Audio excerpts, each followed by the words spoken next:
আসসালামু আলাইকুম, শুভ সকাল। সবাইকে ঈদ মোবারক জানাচ্ছি। আমি মোহাম্মদ আব্দুল খালেক ভূঁইয়া। এখন আমি দাঁড়িয়ে রয়েছি আমার বাসার ছাদে। তো আমি আমার এই বাসার ছাদেতে বিভিন্ন ধরনের তরিতরকারি ফল ফলাদির গাছ লাগিয়েছি। সেগুলো আমি আপনাদেরকে দেখাবো। আর আজকে একটি বিশেষ জিনিস দেখাবো, সেজন্যই কিন্তু আমার এই ছাদে কিন্তু ভিডিওটি করা। চলুন আপনাদেরকে আমি দেখাই। দেখতে পাচ্ছেন বিভিন্ন ধরনের তরিতরকারির গাছ কিন্তু আমি লাগিয়েছি।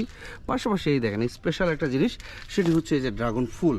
আসলে ড্রাগন ফুলগুলো বিশেষ করে রাত্রের বেলা কিন্তু ফুটে থাকে। তো এই ড্রাগন ফুল যখনই রোদের আলো পায় তখন কিন্তু চুপসে যায়। দিনের বেলা আসলে তারা কিন্তু তাদের ফুলের যে সৌন্দর্য, সেই সৌন্দর্যটা কিন্তু প্রকাশ করে না। এটা সৌন্দর্যটা কিন্তু এই রাতের বেলা কিন্তু প্রকাশ করে থাকে। সূর্যের আলো যখনই পাবে তখনই দেখতে পাচ্ছেন দূরে ওই যে সূর্যের আলো, সূর্য উদিত হয়েছে। এই সূর্যের আলোর কারণে কিন্তু সে কিন্তু চুপসে যাচ্ছে। তো এটা আসলে রাতের বেলা, বিশেষ করে রাতে কিন্তু পরাগায়নের ব্যবস্থাটি করে দেওয়া হয়। এ দেখতে পাচ্ছেন আমি কিন্তু একটি মুরগির কিন্তু পাখা নিয়েছি। এটা দিয়ে কিন্তু আমি এই পরাগায়নের কাজটা করব। আসলে একবারে শেষের দিকে আরেকটু যদি দেরিতে আসতাম তাহলে কিন্তু পরাগায়নের সিস্টেমটা করতে পারতাম না। দেখতে পাচ্ছেন ভিতরেও, দেখতে পাচ্ছেন একেবারে ভিতরে আমি একটু পাখা দিয়ে এখানে নিয়ে জাস্ট লাগিয়ে দিলাম, এখানে লাগিয়ে দিলাম। তাতে ড্রাগন যে ফলটি রয়েছে সেটি কিন্তু খুব সুন্দরভাবে কিন্তু এই পরাগায়নের কারণে কিন্তু ফুটবে। এই ফলটি পরিপূর্ণভাবে হবে আর কি।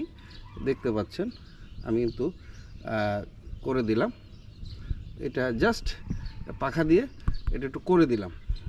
তাতে কি হলো যে আমার যে ড্রাগন যে ফুলটি ফুটেছে সেটি আর মিস হবে না। এই যে মিস হবে না, আমি ভিতর থেকে জাস্ট এখানে এনে এখানে পরাগায়নটি করে দিলাম। তাতে সে পরাগায়ন হয়ে গেল।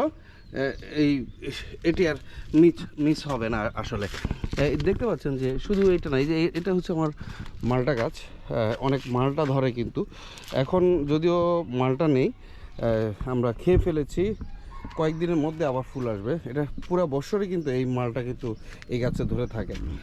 এই যে দেখতে পাচ্ছেন লেবু, এই লেবুর ফ্লেভার এত সুন্দর ফ্লেভার। আপনি ডালের সাথে যদি এই লেবুটি খান, যে এত ঘ্রাণ, এত সুন্দর টেস্ট লাগে যা বলার মতো না। তো এই লেবু গাছের লেবু কিন্তু আমরা খেয়েছি। দেখতে পাচ্ছেন বিভিন্ন গাছ রয়েছে এখানে। এই যে বেগুন গাছ, বেগুন ধরে রয়েছে।